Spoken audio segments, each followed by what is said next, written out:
मित्रांनो, चला तर स्वागत आहे तुमचं डीजी कोकणी ट्युटोरियल या चॅनलमध्ये। तर आपण जो सायन्सचा फर्स्ट लेसन बघितलेला, त्याचा फर्स्ट लेक्चर हा पार्ट आपण घेतलेला, फर्स्ट लेक्चर त्याचं टाकलेलं ऑलरेडी चॅनलवरती। तर आपण आज सेकंड लेक्चरला स्टार्ट करणार आहोत, ज्यात आपण वॉटर अँड लँड बघणार आहोत। सायन्सचा लेसन फर्स्ट, ओके। त्यामध्ये वॉटर बघा। साधारणतः आपल्याला माहिती आहे वॉटरचा जर विचार केला तर आपण जवळजवळ 71% वॉटर आपल्याला पाहायला भेटतं या अर्थवरती, 29% लँड आहे। तर हे वॉटरचं स्टडी करताना वॉटर कसं तयार होतं मुलांनो, H2O हायड्रोजन आणि ऑक्सिजन असं मिळून वॉटर तयार होतं।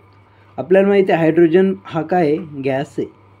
काय बाळांनो, गॅस जो बर्न होतो आणि बर्निंगसाठी सर्वात महत्त्वाचा जो गॅस असतो तो एअर, ज्याला आपण ऑक्सिजन म्हणतो। तर अशा दोन्ही गॅस फॉर्ममध्ये, हायड्रोजन पण गॅस फॉर्ममध्ये, ऑक्सिजन पण गॅस फॉर्ममध्ये, आणि ते दोघं कंबाईन येऊन आपल्याला काय बनतं, वॉटर बनतं, दॅट इज द H2O। तर हे जे वॉटर आपण साधारणतः 71% आपल्या अर्थवर आहे असं मानतो, आपण कन्सिडर करतो।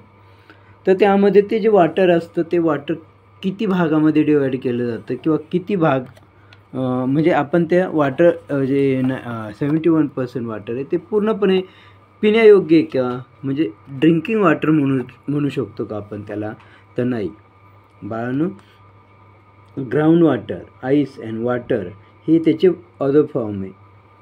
Water available for drinking only 1% और नियर बाय 3%, म्हणजे त्यामध्ये 3% जरी कन्सिडर केलं त्यामध्ये अवेलेबिलिटी जी आहे ती मात्र आपल्याला 1% आपल्याला वॉटर पाहायला भेटतं, कारण 97% वॉटर जे आहे ते सी वॉटर आहे, जे आपण सी किंवा ओशियनमध्ये पाहायला भेटतं, जे खारट असतं, सॉल्टी वॉटर असतं, त्यामुळे ते डायरेक्टली ड्रिंकिंग किंवा वॉशिंगसाठी आपण वापरू शकत नाही।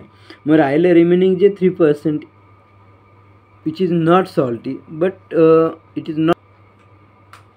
Is not available to us for drinking. So why, तर त्याचं रिझन आहे हे जे some water present in the ground water in the form of groundwater nearby 2.7%, so it is not available for us because it is inside the earth surface, groundwater ज्याला म्हणतो आपण। आणि ते साधारणतः बोरिंग किंवा आपण वेल वगैरे म्हणजे विहीर वगैरे खोदल्यानंतर आपल्याला ते वॉटर अवेलेबल होऊ शकतं, परंतु ॲक्च्युली ते डायरेक्टली सोर्समध्ये नाही। जसं ज्यावेळेस आपण वॉटरचा यूज करतो, वॉटर किती महत्त्वाचं आहे तुम्हाला हे पर्सेंटेजवरनं कळलं असेल। पण वॉटरचा यूज करताना आपण काही गोष्टी लक्षात ठेवणं गरजेचं आहे, जे आपण ज्यावेळेस वॉटरचं जास्त प्रमाणात युटिलायझेशन करतो आणि ज्यामध्ये जास्त प्रमाणात तो वेस्ट जातं, त्यावेळेस कुठेतरी आपण त्या पाण्याचा अपव्यय केल्यामुळे कुठेतरी अर्थ सरफेसवरचं जे ड्रिंकिंग वॉटर आहे त्याचं पर्सेंटेज कमी होतं। तर त्यासाठी आपण नॉर्मली जर आपल्या साधारणतः डेली रुटीनमध्ये bath, brushing teeth, washing clothes and utensils, mopping the floor, drinking, cooking, या डेली रुटीनमध्ये असणाऱ्या गोष्टीसाठी आपल्याला वॉटर लागतं। परंतु याचं जर अमाऊंट ऑफ वॉटरचं यूज जर बघितलं तुम्ही लिटरमध्ये, तर त्यामध्ये आपल्याला सफिशियंट वॉटर किती, कोणत्या गोष्टीसाठी किती लागायला पाहिजे तेवढं जर त्याची जर काळजी घेतली, त्याचं जर मॅनेजमेंट केलं, तर साधारणतः आपण एकदम प्रॉपर क्वांटिटीमध्ये वॉटरचं डेली रुटीनमध्ये यूज करू शकतो। आणि आपल्याकडनं जेवढं पॉसिबल असेल तितकं आपण वेस्टेज वॉटरचा कमी करू शकतो, जेणेकरून म्हणजे ॲक्च्युली एकट्याने करून होणार नाही, तर सर्वांनी करायला पाहिजे, परंतु कुठंतरी सुरुवात आपण करायला पाहिजे। त्यासाठी जितकं कमी वेस्टेज होईल किंवा आपण म्हणजे मिनिमम वॉटर जे रिक्वायर्ड आहे आपल्याला ज्या गोष्टीसाठी, सपोज तुम्ही ब्रशिंग टीथसाठी एक छोटासा मग जर तुम्ही ब्रशिंग टीथसाठी वापरलं तर it is sufficient for that process. बाथसाठी आपण बघतो काही जण एक बादली घेतात, 2 बादली घेतात तरी समाधान होत नाही। ॲक्च्युली तसं पाहिलं तर हाफ बादली sufficient, half bucket is sufficient for the bathing. Okay, as per my opinion. तर ज्याची त्याची रिक्वायरमेंट किंवा ज्याची त्याची शरीराच्या सांगाडा आहे तो वेगळा असल्याकारणाने ज्याच्या त्याच्या चॉईसने तो घेऊ शकतो. But sufficient quantity for the bathing ती आपण माझ्या दृष्टीने ती हाफ वॉटर त्यानुसार ते वापरू शकतो. कारण आपण जितकं कमी वेस्टेज करू तितकं पुढे जाऊन आपल्याला त्या वॉटरचा फायदा होणार आहे. त्या आपण केलेल्या बचतीचं सेविंगचा फायदा. कारण आपण save the money, save the nature असं म्हणतो आपण, पण ॲक्च्युली सेव्ह द वॉटर. कारण हे पण तुम्हाला माहिती आहे, we can be live without food till 20 or 21 days, but we can not live without water a single day. So water is very important in our life. So we must be save water as possible. Okay, so जितकं chances असतील तुम्हाला water waste करण्यापासून वाचवण्याचे तितका try करा. आणि कमी क्वांटिटीमध्ये तुम्ही त्याचा बेटर बेनिफिट कसं होईल अशा पद्धतीने जर तुम्ही केलं तर आपण या अर्थवरती जे ड्रिंकिंग लाईक जे वॉटर आहे ते आपण सेव्ह करू शकतो. तर साधारणतः आपण बघितलं त्यातही अशी कंडिशन आहे की जे वॉटर ड्रिंकिंग वॉटर आहे ते पण काही आईस फॉर्ममध्ये पण आहे. जे ग्राउंड वॉटर आहे त्यामध्ये सुद्धा आईस फॉर्ममध्ये आहे. म्हणजे काही वॉटर आईस फॉर्ममध्ये असल्यामुळे ते पण आपण पिऊ शकत नाही. म्हणजे इथे आपल्या फ्रीजमध्ये असणारं आईसचं कन्व्हर्जन वॉटरमध्ये करून आपण पिऊ शकतो. परंतु जे हिमालय झालं किंवा जे आईसबर्ग जे आहे, आईस माउंटेन आहे, त्या ठिकाणी जे आईस आहे नॉर्थ अँड साऊथ पोलला अर्थच्या खूप लार्ज अमाऊंटमध्ये लार्ज क्वांटिटीमध्ये आईस सेट झालेला आहे. जर तुम्ही आपण 6th स्टँडर्डचा जॉग्रफी फर्स्ट लेसन बघितलं द अर्थ अँड ग्रॅटिकल, त्याच्यामध्ये आपण ते लेक्चर टाकलेलं आहे, तो व्हिडिओ टाकलेला आहे. त्यामध्ये तुम्हाला ice north pole south pole काय असतं, अर्थ काय असते, हे सर्व गोष्टी त्यात सांगितल्या आहे. त्यामध्ये ते तुम्ही तो जो व्हिडिओ पाहिला तुम्हाला कळून जाईल. साधारणतः नॉर्थ अँड साऊथ पोलला सुद्धा आईस खूप साऱ्या प्रमाणात आहे. म्हणजे जे ड्रिंकिंग वॉटर म्हणतो आपण 0.03% ते पण इझिली अवेलेबल नाही, कारण त्यातही डिफरंट फॉर्ममध्ये येते. ओके, आणि आपल्याला माहिती आहे no living thing can survive without water. Why? Because water is life. Animals असेल, प्लॅन्ट असेल, यांनासुद्धा वॉटरची गरज आहे. असं नाही ह्युमन बिईंगसाठीच पाहिजे. ॲनिमल्स पण विदाऊट, ॲनिमलच्या ब्लडमध्ये वॉटरच आहे ना. प्लॅन्ट्समध्ये झायलम फ्लोएम या स्वरूपात वॉटरच आहे ना. So water is essential for the all living organism. त्यामुळे वॉटरची काळजी घेणं, वॉटरचा वेस्टेज टाळणं हे आपल्या हातात आहे. साधारणतः जर आपण विचार केला तर some are the natural sources of water like or such as streams, rivers, ponds, springs and lakes. Okay, man also digs wells and borewells. Ground वॉटरमधला यूज मॅन करू शकतो बोर किंवा वेल्स वगैरे यांच्या मार्फत. पण काही नॅचरल सोर्सेस आहे वॉटरचे, त्यामध्ये स्ट्रीम्स, रिव्हर्स, पॉन्ड्स हे असू शकतात किंवा असतात. मॅनने काय केलं, डेव्हलपमेंट करताना काही कन्स्ट्रक्शन केले, जसं बंड्स, डॅम, जेणेकरून हे रिव्हरचं जे वॉटर आहे ते रिव्हरचं वॉटर फ्लो होऊन कुठे डायरेक्ट ओशियनला, सीला जाऊ शकतं. आणि एकदा ओशियन सीला गेलेलं वॉटर ते आपण युटिलाइज करू शकत नाही.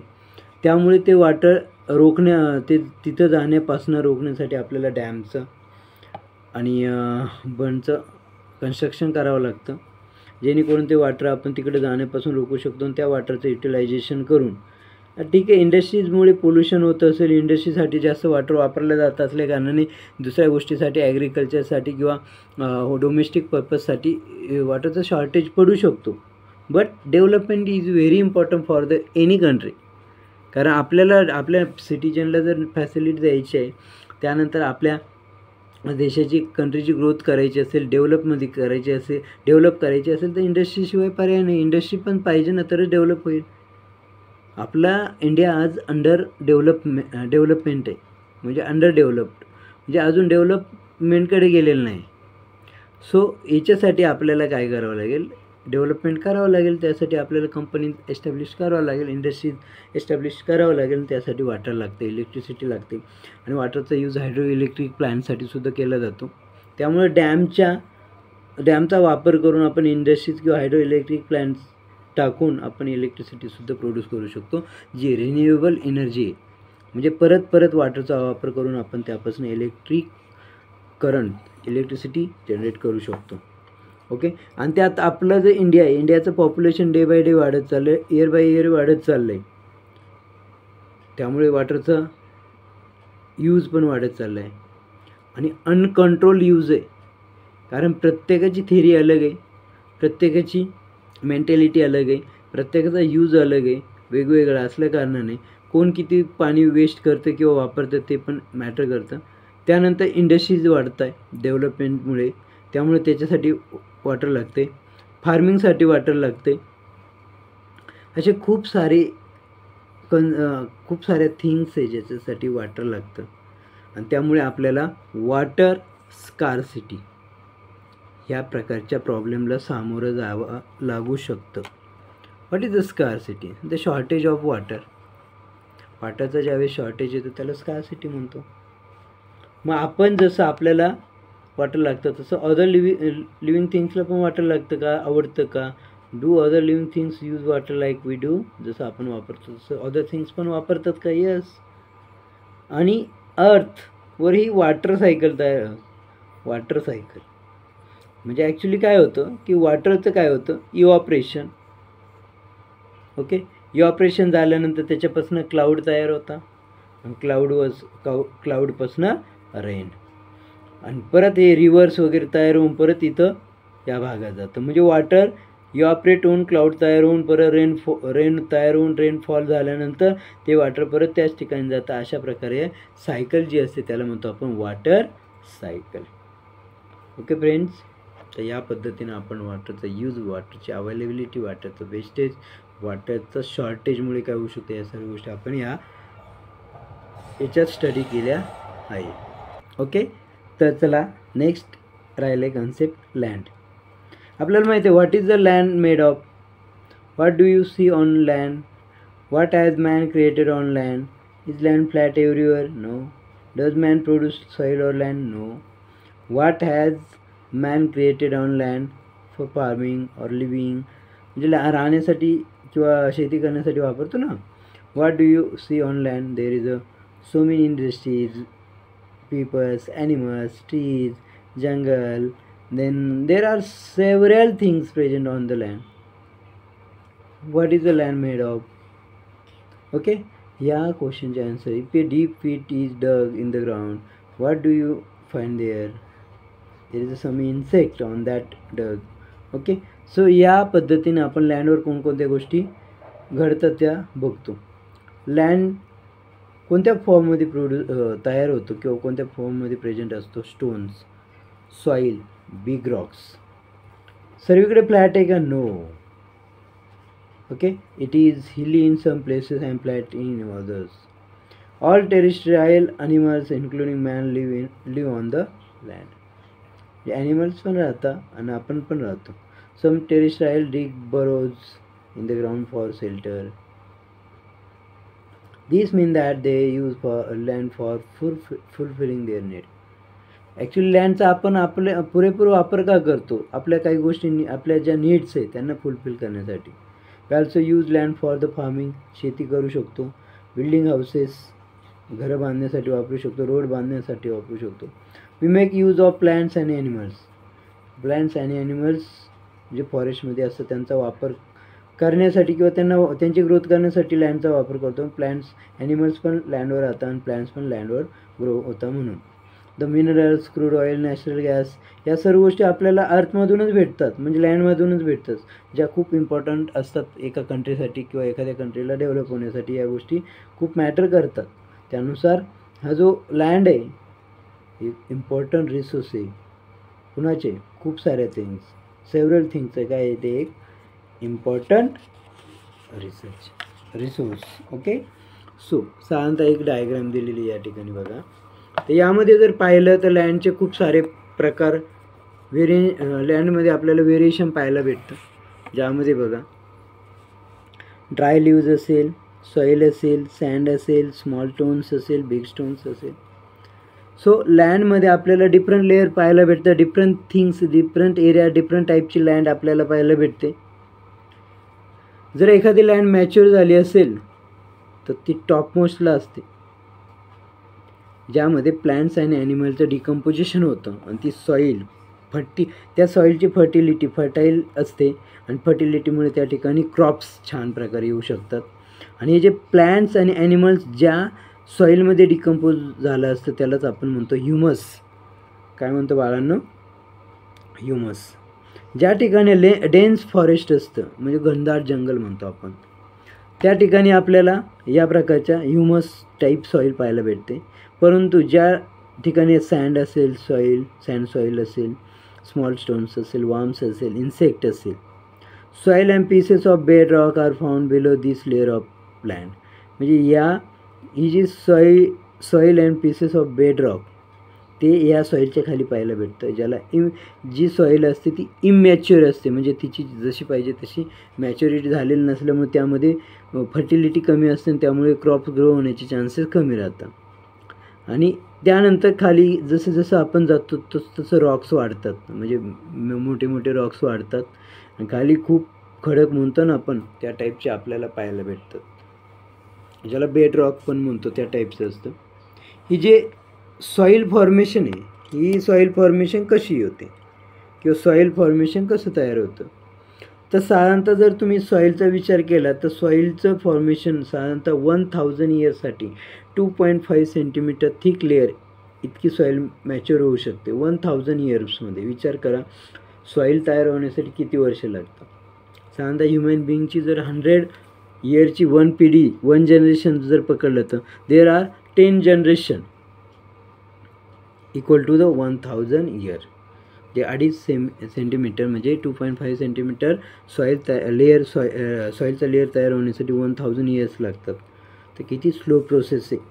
यामध्ये खूप साऱ्या गोष्टी मॅटर करतात, ज्यामध्ये हीट असेल, कोल्ड असेल, वॉटरचा इम्पॅक्ट असेल, सन, विंड, रेन या सर्वांच्या इन्व्हॉल्वमेंटनुसार किंवा यांच्या इंटरफेअरनुसार वेदर चेंज होत राहतं, ॲटमॉस्फिअर चेंज होत राहतं आणि त्यानुसार या गोष्टी सर्व लँडच्या त्या रॉक्स असेल किंवा स्टोन्स असेल त्याच्यावर इम्पॅक्ट होतो आणि त्यानुसार त्याच्यामध्ये ती सॉईलमध्ये कन्वर्ट होते. त्यामध्ये फक्त या प्रकारच्या गोष्टीमुळे किंवा या प्रकारच्या थिंग्समुळे त्याच्यावर इम्पॅक्ट होतं असं नाही. त्यासाठी अजून काही गोष्टी रिस्पॉन्सिबल आहे, जसं मायक्रोब्स असेल, वर्म्स असेल, इन्सेक्ट्स असेल, ह्या गोष्टींचासुद्धा इम्पॅक्ट त्याच्यावर असतो.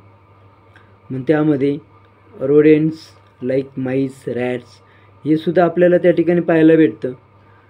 ट्रीजचे रूट्स त्या ठिकाणी ग्रो होतात आणि त्यामुळे रॉक्सला म्हणजे रॉक्समध्ये तडे जाऊ शकतात. रॉक्स काय होऊ शकतो, आकाराने साईजने स्मॉल होऊ शकतो आणि अशा प्रकारे सॉईल फॉर्मेशन तयार होण्यासाठी एक पर्टिक्युलर 1000 इयर जरी म्हटलं आपण तरी पण अशा प्रकारे तयार होते. तो सॉईलचा जो 2.5 सेंटीमीटरचा लेअर आहे तो सहजासहजी तयार होत नाही, तर त्यात खूप साऱ्या सेव्हरल थिंगची इन्व्हॉल्वमेंट असते आणि त्या इन्व्हॉल्वमेंटमुळे सॉईल तयार होऊ शकतं. Okay. Soil can get destroy in a short period due to the floods. 1000 year लागतात 2.5 सेंटीमीटर लेअर तयार होण्यासाठी. पण हा विचार केला का आपण, ती जी 1000 वर्ष घेते 2.5 सेंटीमीटर लेअर तयार होण्यासाठी, पण तो 2.5 सेंटीमीटर लेअर एका महिन्यात 8 दिवसातसुद्धा निघून जाऊ शकतो. हा कसा काय? ज्यावेळेस आपण फॉरेस्टला डॅमेज करतो त्यावेळेस डेव्हलपमेंटच्या नावाखाली त्यावेळेस त्याच्या रिझनमुळे फ्लड्स येऊ शकतो, स्टॉर्म्स येऊ शकतात. काही ह्युमन ॲक्टिव्हिटीजमुळे जसं मायनिंग असेल, या सर्व गोष्टीमुळे ही सॉईल डिस्ट्रॉय होऊ शकते. त्यामुळे 1000 इयर घेतल्यानंतर 2.5 सेंटीमीटरची सॉईल तयार होते, 2.5 सेंटीमीटर लेअरची सॉईल तयार होते आणि साधारण 8 ते 10 दिवस किंवा महिन्याभरात तो लेअर आपण घालू शकतो. आपण म्हणजे आपल्यामार्फत किंवा आपल्या चुकांमुळे जाऊ शकतो. तर हे कुठेतरी थांबलं पाहिजे, कारण तीच जर सॉईल गेली तर फर्टिलिटी कमी होईल, ॲग्रिकल्चर करणं मुश्किल होऊन जाईल. त्यासाठी आपल्याला सॉईलचं कॉन्झर्वेशन करणं गरजेचं, सॉईल टिकवणं गरजेचं आहे. म्हणजे सॉईलचे इरोजन होतं, लँडच्या या सॉईलचं इरोजन होतं due to the above reason like floods, storms, human activities such as mining. डेव्हलपमेंटसाठी काही गोष्टी करतो, त्यामध्ये आपण सॉईलचं खूप जास्त प्रमाणात इरोजन करतो. आणि इरोजन होण्याचं रिझन काय आहे?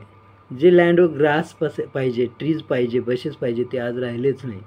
त्यामुळे लँड ओपन पडली आणि ती सॉईल इझिली विंड्स असेल, स्टॉर्म असेल, फ्लड असेल, याच्यामार्फत ती उडून जाते, पाण्यामध्ये वाहून जाते आणि अशा प्रकारे सॉईलची फर्टिलिटी किंवा सॉईलचा लेअर असतो तो काय होतो, कमी होत जातो.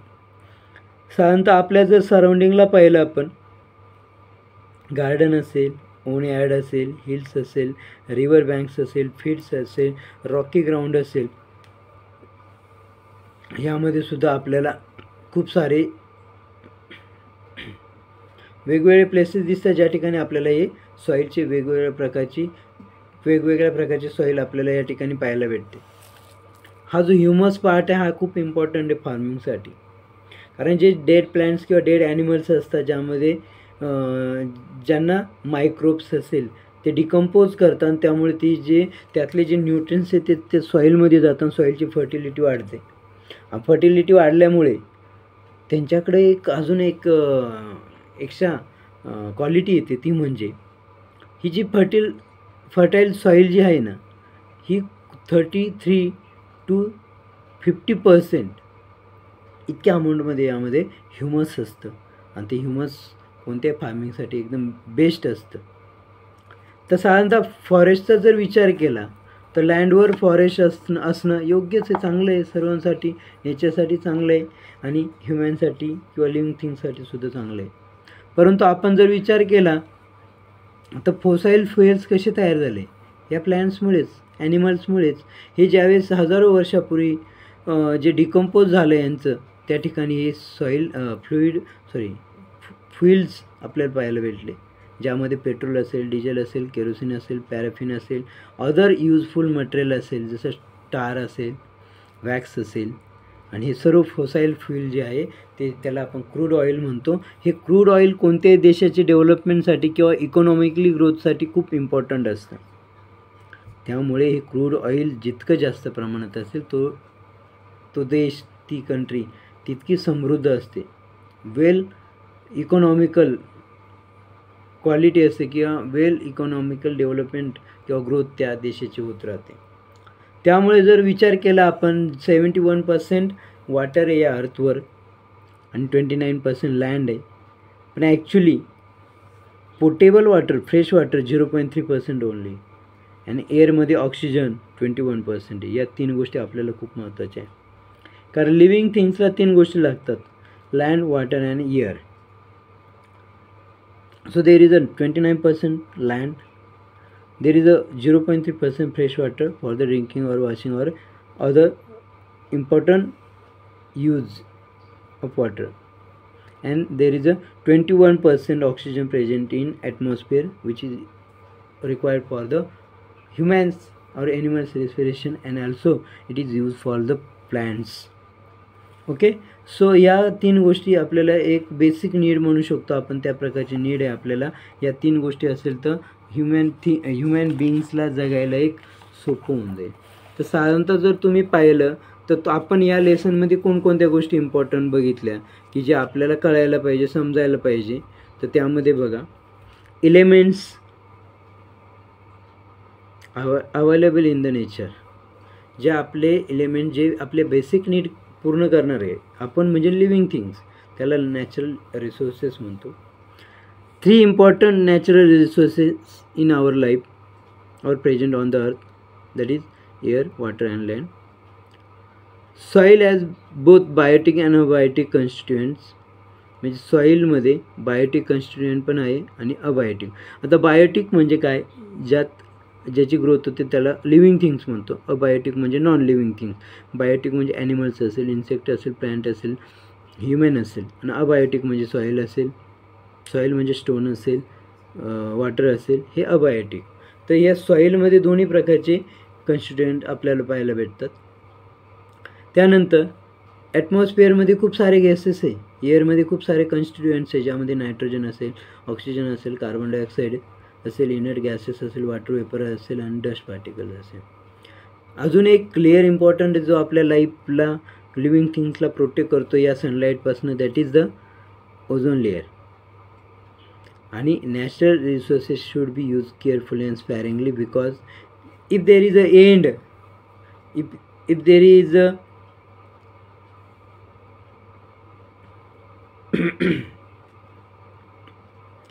ज्या दिवशी नॅचरल रिसोर्सेस संपतील त्या दिवशी या ही जी लाईफ आहे अर्थवर, ती लाईफ कोलॅप्स होऊन, डिस्टर्ब होऊन, डॅमेज होऊन पूर्णपणे या अर्थवरतून निघून जाईल, म्हणजे संपून जाईल. तर त्यामुळे नॅचरल रिसोर्सेस जेवढे असेल तेवढे आपल्याला त्याची काळजी करणं, त्याला प्रॉपर हँडल करणं आपली जबाबदारी, आपली रिस्पॉन्सिबिलिटी. ओके बाळांनो, त्याला हा लेसन या लेक्चरमध्ये आपण एंड केलेलं आहे. त्यानंतर एक्झरसाईजमध्ये असणारे क्वेश्चन जे आहे ते एकदम इझी आहे. जर तुम्ही प्रॉपर व्हिडिओ ऐकला, समजून घेतला, तर तुम्हाला हे क्वेश्चन लिहायला काही अडचण नाही येणार. तरी पण एखादा क्वेश्चन अडला, एखादी कन्सेप्ट नाही समजली, त्यामुळे तुम्हाला एखादा क्वेश्चन लिहायला अवघड गेला, तर तुम्ही नक्कीच कमेंटमध्ये टाका, जेणेकरून मी तुम्हाला त्या क्वेश्चनचा ॲन्सर किंवा पुन्हा एकदा त्यावर एक छोटासा व्हिडिओ काढून ती कन्सेप्ट तुमची क्लिअर करून टाकेल. ओके बाळांनो, तर आपला जो DG कोकणी ट्युटोरियल चॅनल आहे तो तुमच्यासाठी नेहमी नॉलेज देण्यासाठी आणि नेहमी तुम्हाला तुमचं प्रॉपर एज्युकेशन, प्रॉपर गायडन्स करण्यासाठी नेहमी तुमच्या पाठीमागे उभा राहील. त्यासाठी तुम्हाला आमचा उत्साह वाढवण्यासाठी आम्हाला एक बिग सपोर्ट करावा लागेल, ज्यासाठी तुम्हाला कमेंट्स करावं लागतील, व्हिडिओला लाईक करायला लागेल, शेअर करायला लागेल आणि नवीन असाल तर सबस्क्राईब करायला लागेल. ओके बाळांनो, थँक्यू.